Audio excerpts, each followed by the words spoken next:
এই যে আলুর করা ছাড়ছে। গাছের তো প্রতিদিন পাইলা দিতে পারলে আর ভালো হইতো, খেয়ে মজা হইতো। এই যে মরিচগুলা দেখতে পাচ্ছেন কিনা? কিসে? টমেটো গাছ কাটতে অনুযায়ী গাছ কাটলে মনে দিই। হ্যাঁ, গাছ কাটলে ওই জায়গাটা আবার পরিষ্কার হয়ে যাবে। আসসালামু আলাইকুম, আমি অন্তরা। আশা করছি সবাই ভালো আছেন। তো এই যে পিছনের জায়গাটায় যে গাছগুলো লাগিয়েছিলাম, এই যে দেখতে পাচ্ছেন টমেটো গাছগুলো কিন্তু বড় হয়ে যাইতেছে, ফুলও আইসা পড়বো। এই যে ফুলের কলি আসছে মাশাআল্লাহ, কয়েকদিনের মধ্যেই এগুলাতে ফল আইসা পড়বো। লাল শাকগুলো তো বড় হয়েছে। লাল শাক কালকে তুইলা দিলাম এনতে কারে। ও, তো আজকে যেটা দেখাবো আপনাদের সাথে শেয়ার করব, এই যে আমাদের কাঁচামরিচ গাছ দুইটা। তো এই গাছটায় মরিচ অল্পই ধরছে, কিন্তু এই গাছটায় ভালো মরিচ ধরছে। তো আজকে হচ্ছে মরিচ পারতাছে কাঁচামরিচ গাছ থেকে। দেখি একটা গাছ থেকে কতটুকু মরিচ তোলা যায় আজকে। হ্যাঁ, গাছের মরিচ আমরা এর আগেও পাইরা খাইছি অল্প অল্প করে। গাছটা পেছনে হওয়াতে মানে প্রতিদিন পারি না, একবারে বেশি করে পাইরা নি। আবার সামনে হইলে প্রতিদিন দেখা যায় দুইটা একটা জাল আগে পাইরা তরকারি দিয়ে দিতাম তাজা তাজা।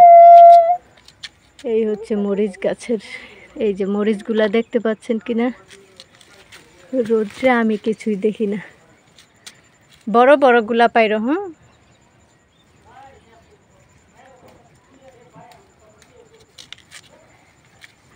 গাছের মরিচ, কাঁচা মরিচ আমরা কিন্তু মোটামুটি সব ধরনের শখই পূরণ করে ফেলাইছি।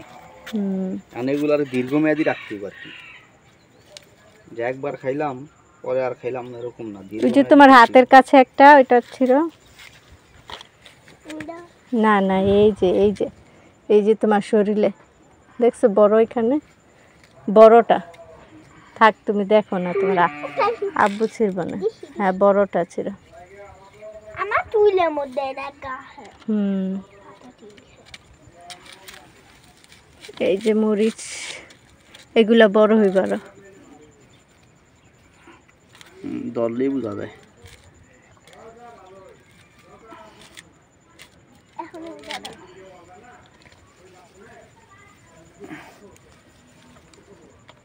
অনেকগুলো হয়েছে।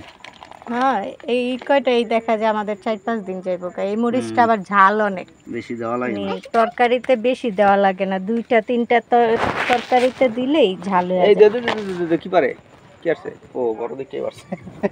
এই যে মরিচগুলো দেখতে পাচ্ছেন, আমি ভাবছি ছোটগুলো মাশাআল্লাহ অনেকগুলাই হয়েছে। তো এক ফ্যামিলির জন্য এই মরিচই কিন্তু এক সপ্তাহ জায়গা, ছোট ফ্যামিলি। আমগো আর আপাতত কিনো লাগবো না, এই দুই গাছ এটাও আছে কয়েকটা, পারেন দেখতাছি। ওই দেখা পাত্তারে আম দেখাবো। তোমার তো অনেক বুদ্ধি হয়েছে, আর তুমি তো বেস্ট, তুমি তো সব বুঝো। গরম মরিচই পারছো, ছোট পারে না। গাড়ি বড়ই বাবু আসো হয়েছে নাও, চলো। তো মরিচ পাড়া শেষ। এই যে লাল শাকগুলো 2-1 দিন পরেই পাড়া লাগবো, তোলা লাগবো লাল শাকগুলো। এখন বাসায় চলে যাই, রান্না করতে হবে। এখানে হচ্ছে আলু লাগাইছে আমাদের প্রতিবেশী ভাই। এই যে আলুর করা ছাড়ছে, আলুর মাথা বেরিয়েছে। আমরাও আলু লাগাইছি অল্প, আধা কেজির মতো আলু লাগাইছি। তো হইব, ওইগুলা হইলে আপনাদেরকে দেখাবো না। তো ধন্যবাদ সবাইকে ভিডিওটি দেখার জন্য। ভিডিওটি যদি ভালো লেগে থাকে অবশ্যই লাইক, কমেন্ট, শেয়ার করবেন। সবাই ভালো থাকবেন, সুস্থ থাকবেন। আল্লাহ হাফেজ সবাইকে।